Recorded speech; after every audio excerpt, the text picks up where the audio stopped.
সম্মানীয় দর্শক, ঘূর্ণিঝড় আসনা নিয়ে অনেকের মনে অনেক রকমের প্রশ্ন রয়েছে। প্রথমত, এই যে ঘূর্ণিঝড় আসনা, সেটা কবে আসবে এবং কোথায় আছড়ে পড়বে অবশ্যই আপনাদেরকে জানাবো। তো তার আগে আপনাদেরকে বলে রাখি, এই যে ঘূর্ণিঝড় আসনা যেটা আসবে, সেটা কিন্তু এই যে ভারত মহাসাগর, সেই ভারত মহাসাগরে কিংবা আরব সাগরে কিংবা বঙ্গোপসাগরে যখন কোনো একটা ঘূর্ণাবর্ত তৈরি হবে এবং সেই ঘূর্ণাবর্ত থেকে যখন ঘূর্ণিঝড়ের সৃষ্টি হবে, সেটা নামই হবে ঘূর্ণিঝড় আসনা। এবার বলে রাখি ঘূর্ণিঝড় আসনা কোথায় আছড়ে পড়তে পারে।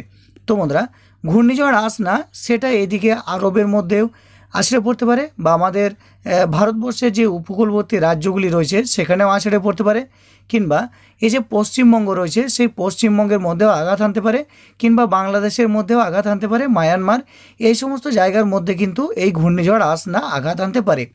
এখন ব্যাপার হলো ঘূর্ণিঝড় আসনা কবে আসবে। তো এই মুহূর্তে আপনারা যদি আরব সাগর বা বঙ্গোপসাগর, ভারত মহাসাগরে দেখেন, যেখানে কিন্তু আপাতত কোনো ঘূর্ণাবর্ত দেখতে পাওয়া যাচ্ছে না আগামী এক সপ্তাহ পর্যন্ত। বা আপনারা যদি এখানে যদি ভারত মহাসাগর বলেন বা বঙ্গোপসাগর বলেন বা আরব সাগর বলেন, সেখানে যদি খেয়াল করেন তো এখানে আপনারা কোনো ঘূর্ণাবর্ত আপাতত দেখতে পাবেন না। অর্থাৎ আগামী 7 দিন পর্যন্ত কোনো ঘূর্ণাবর্ত নেই বঙ্গোপসাগর বা আরব সাগরে, অর্থাৎ 7 দিন পর্যন্ত ঘূর্ণিঝড় আসনার কোনো সম্ভাবনাই নেই। তবে বলে রাখি, ঘূর্ণিঝড় আসনা কবে আসবে না, পরবর্তী যে ঘূর্ণিঝড়টি আসুক না কেন, সেই ঘূর্ণিঝড়টির নামই হবে ঘূর্ণিঝড় আসনা। সেটা চলতি বছরেও আসতে পারে 2024-এ, কিংবা আগামী বছর 2025-এও আসতে পারে। যেদিনই আসুক না কেন, পরবর্তী ঘূর্ণিঝড়ের নামই হবে ঘূর্ণিঝড় আসনা। এবং এই মুহূর্তে বঙ্গোপসাগর বা আরব সাগর বলুন, পুরো একদম ক্লিন আছে, কোনো ঘূর্ণাবর্ত সৃষ্টি হয়নি।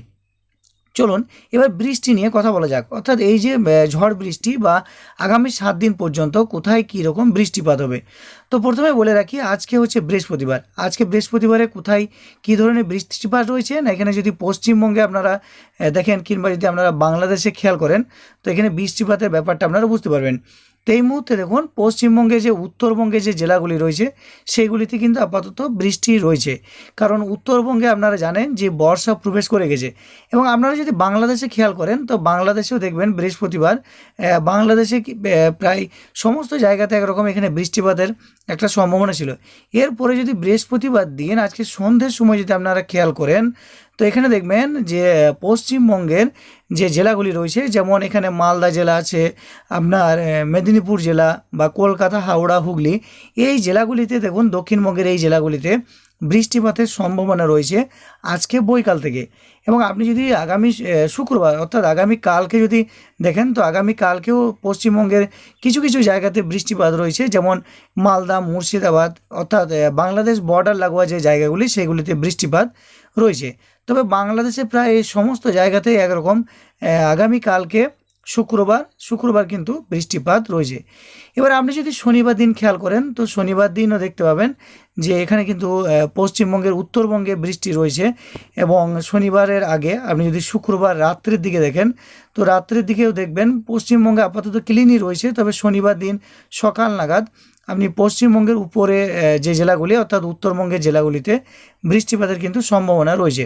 এমনি আপনি যদি এবার শনিবার দিন বৈকাল দিকে যান, কিংবা আপনি যদি রবিবার দিন দিকে যান, তো সেখানেও দেখতে পাবেন যে বৃষ্টিপাত আপাতত ক্লিনই রয়েছে। অর্থাৎ এখানে বোঝা যাচ্ছে যে দক্ষিণবঙ্গে আপাতত বর্ষা প্রবেশ করতে আরও হয়তো 2-1 দিন দেরি আছে, কিন্তু উত্তরবঙ্গে বর্ষা প্রবেশ করেছে।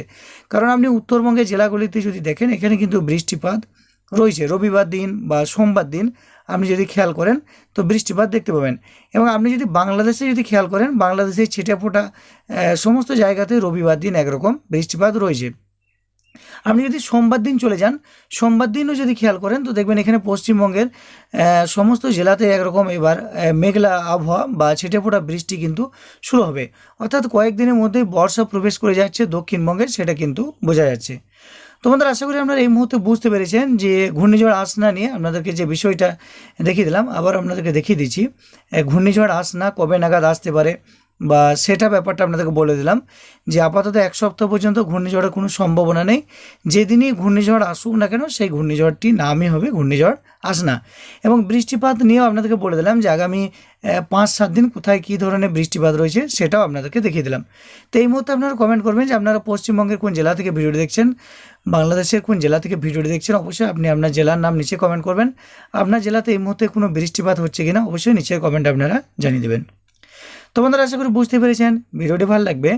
ভিডিওটি দেখে আপনি যদি কিছুটা হলেও উপকৃত হন তাহলে অবশ্যই ভিডিও নিচে একটি লাইক করে ভিডিওটি জনস্বার্থে সকলের মধ্যে শেয়ার করবেন। এবং এই চ্যানেল থেকে আগামীতে এই ধরনের গুরুত্বপূর্ণ তথ্য পেতে অবশ্যই চ্যানেলটিকে সাবস্ক্রাইব করে পাশের বেল আইকনে প্রেস করে নোটিফিকেশানটা অল করে দেবেন।